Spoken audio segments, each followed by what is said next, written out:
8 estrelas. Nelia. Em concerto. Na Beira-Field, no Beck.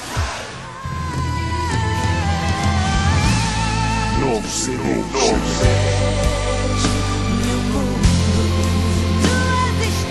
Bilhetes já à venda nas suas casas comerciais portuguesas.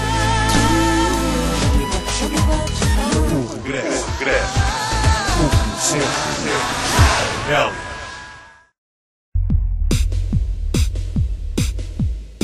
Hi, I'm Nelia and you're watching Lusobeat.com.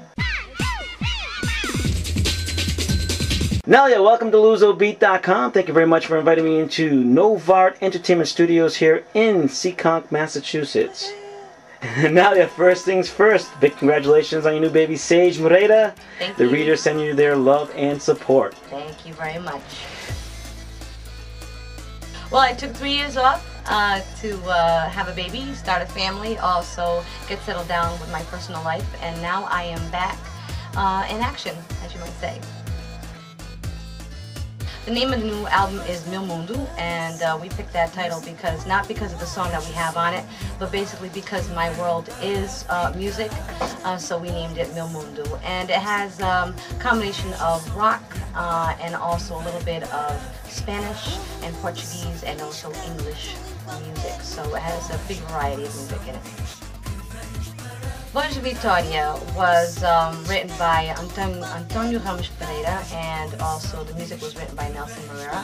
And it speaks pretty much about Voz Vitória. It's dedicated to anybody that is in sports or anything victorious. It's called Voz Vitória, so it pretty much speaks for itself. But it's a very powerful song. It's upbeat. It's kind of rockish, but like a rockish dance. It's pretty cool. Tu És Meu Mundo was written by Antonio Ramos Pereira and also Nelson. It originally was a song about God, but a lot of people interpret it as a song of couples, which is Tu És Meu Mundo, which you dedicated to your loved one. So for our wedding, we decided to use that song for our wedding dance. And we said, well, why don't we make it a duet? So we made the song a duet, and it is now on the album as a duet. One of my favorite songs. I've always liked that song, and it's actually, I believe it inspired this album that we have now. I love the distortion with the Brazilian beat. That's one of my favorite things. So we actually bought the rights, got the rights to use the song on the album, and it's on the album. It's one of my favorites too.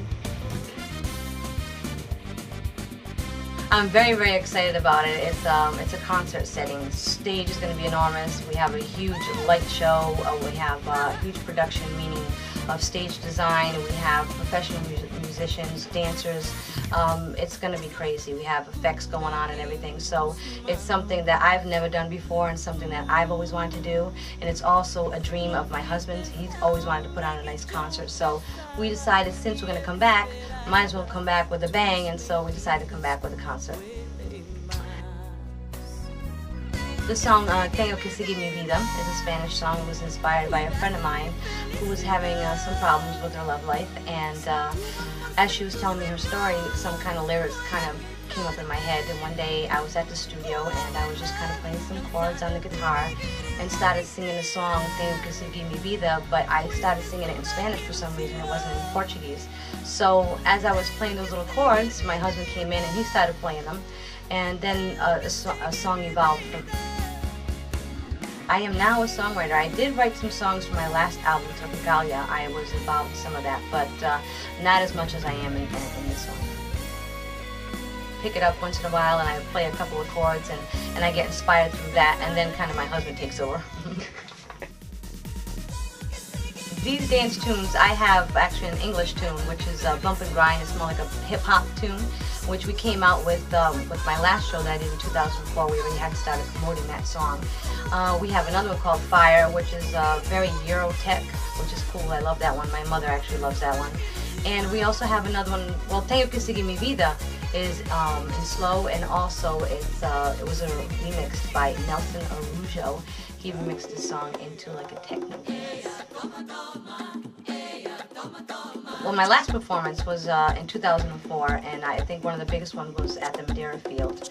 And pretty much that was like a smaller light show. It wasn't anything really elaborate. It was better than previous, but we really went all out. We hired a professional production company to come in where they actually extend the stage sideways and forward. And we also have a major light show, not only the lights themselves, but also we have a stage setting where actually there will be some themes on stage, and there will be also some scene changes and things like that. So, I mean, it's not only musically better, I mean, that's fuller. We have a huge band, about 14 members on stage. That's not including the dancers.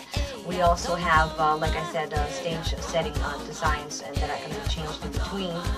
And I mean, there's going to be some effects going on. It's just a huge full-blown. I'd have to say this was bigger because it's more full-blown. It's more of a visual, a whole visual and audio. Who started this whole thing was Nelson, my husband Nelson.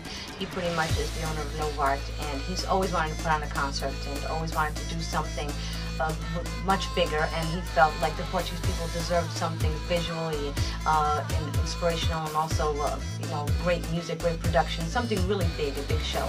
So he pretty much gave me the courage and the inspiration to do this, and it took him a lot of convincing to get me going, but I said, hey, if I'm going to come back, I might as well come back with something a little bit different. It's a very heavy load. We've been very stressed, I have to be honest. But we've made a huge checklist. We've had to contact a lot of people, not only musicians, dancers, and production crew. The media, we've been going everywhere with the media, doing a whole bunch of interviews with WGFD, Channel 20, doing this, Lusobeat.com. Also on Cabo TV, I've done interviews there because I do have a lot of people and fans that want to come out and see the show. So, I mean, it's a huge production. It's a lot of work, and it's sleepless nights too. But it will be released that day at the concert, September 8th, and then shortly after that, we're going to be distributing it throughout actually the U.S. It's also going to go to California, Canada, and also sent to Portugal, the full album. We have sent a couple of songs already to Portugal, and they're actually being played, and they're actually being well accepted. So I'm very excited. Excellent. Good luck with that. Thank you very much for taking the time for the Lusobeat audience, and thank you very much for inviting me here to Novart Studios. We wish you lots of luck on your new album, lots of great success. Thank you, and I wish you lots of success. I think you're doing a great job, and I think Lusobeat is like blowing up. Thank you so much for the interview, and I want to tell everybody, go to the show, make sure you're there. It's going to be great. You're going to love it. Thank you, Jimmy Jam.